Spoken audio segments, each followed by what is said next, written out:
6월 13일 새벽 만나를 시작하겠습니다. 이 새벽에 주신 하나님의 말씀은 에레미야해가 3장 55절로 66절에 있는 말씀입니다.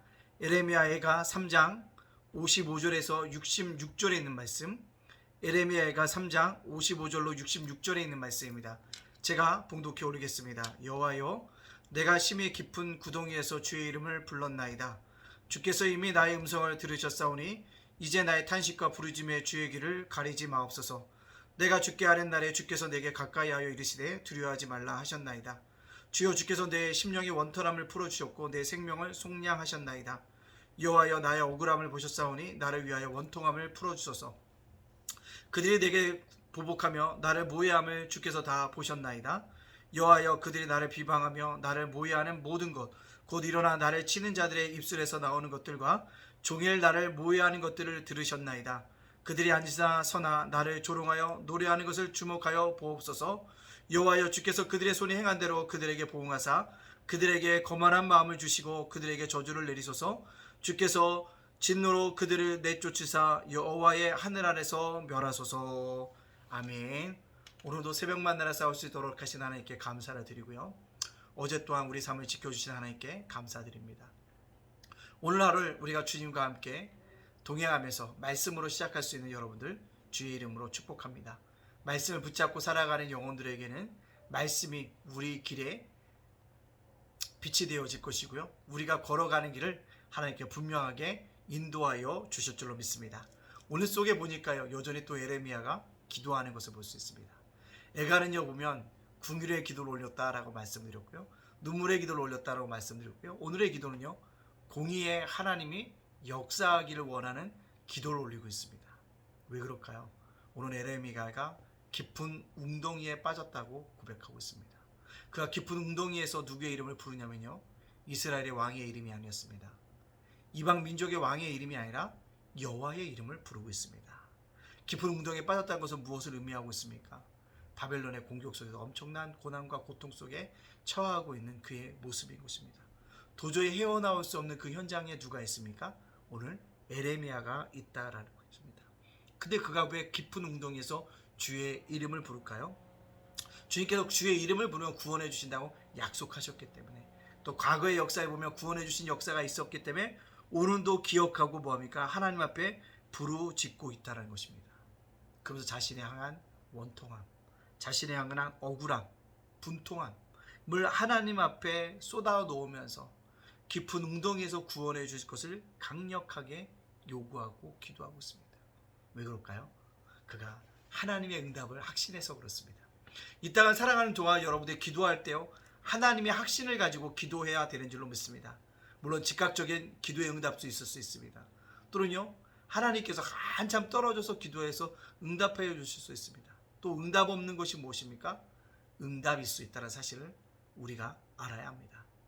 그러나 분명한 것은 하나님이 지금의 즉각적으로 구원해 주시면도 감사할 일이지만, 시간이 지난 다음에 구원해 주실 것에 대한 간절한 마음으로, 응답의 마음으로 오늘 에레미야는 기도하고 있더라는 것입니다. 그래서 자신의 이름을 깊은 웅덩이에서 주의 이름 부르면서 구원해 달라고 기도하고요, 또 뭡니까?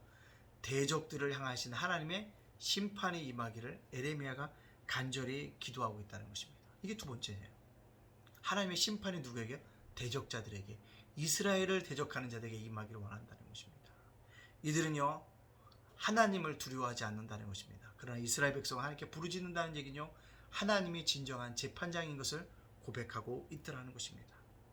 왜 이들을 대적하기를 원하고 있을까요? 이들을 멸하기를 원하고 계실까요? 그런 기도를 올리고 있을까요? 그러나 이스라엘 향한 대적자들이 그를 조롱하기 때문에 그렇습니다. 모해하기 때문에 그렇습니다. 공격하기 때문에 그렇습니다. 이스라엘을 저주하기 때문에 그렇다라는 것입니다. 그래서 이 모든 곳에서 뭐합니까? 자신을, 그것을 갚아주기를 원하고 있다는 것입니다. 그래서 뭔가 그들의 송한대로 보응하여 주소서, 그들에게 저주를 내리소서, 하늘 아래서 멸하소서라고 강력하게 요구하고 있는 기도를 우리가 볼 수가 있습니다. 그렇다면 우리 이 말씀을 저와 여러분에게 적용시켜 봅시다. 하나님은 공의의 하나님이십니다. 분명히 판단해 주시는 분입니다. 우리의 선악간의 행동에 대해서 판단해 주실 분 누굽니까? 하나님이시라는 사실을 기억하고 살아갈 수 있기를 간절히 소원합니다. 두 번째요, 심판의 하나님이십니다. 하나님은요, 분명히 우리를 재판하신다는 것입니다. 죽음 후에는요 심판이 있다고 말씀하셨습니다. 그 심판대 앞에 모든 사람이 쓸 것이고 그 심판대를 피해갈 수는 없다라는 사실인 것입니다. 판단받는 날이 온다는 것입니다. 또요 구원의 하나님을 노래하고 있다는 거죠. 뭐요? 구원해 주옵소서. 구원의 하나님, 나를 모든 환경 속에서 구원해 주기를 강력히 원하고 있다는 것입니다. 특별히 오늘 에레미야가 기도했던 거니까 공의의 하나님이 판단해 달라고 기도합니다. 공의가 내려지기를 기도하고 있다는 것입니다. 구약의 관점으로 보면 동의 보복법이에요.